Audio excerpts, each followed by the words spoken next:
This video is a step-by-step guide in shading Venn diagrams. Shading Venn diagrams are results of different operations.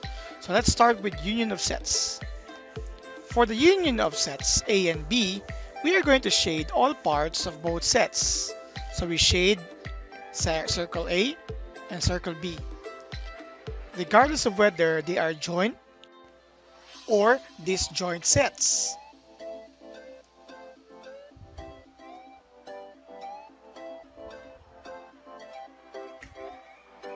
If we talk about intersection of sets, we basically talking about the common areas of two sets. For the first figure, since there are no common area, no intersection, we cannot shade anything.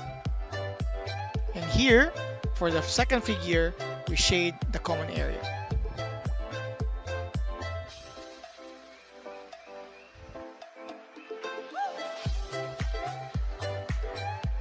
The third operation of sets is concerned on difference of sets, or removing or removal of common areas found in the second set. So for the first figure, we shade A and we subtract B, but there's none. That's it. For the second figure, we shade A and we remove the common area that is found to B.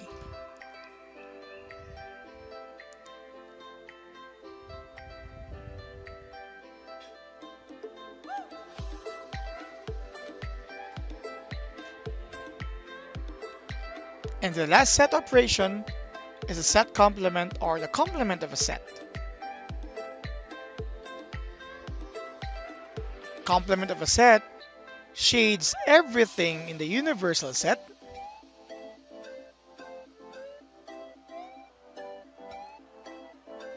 but not the set itself. It means everything but not A for both of the given figures.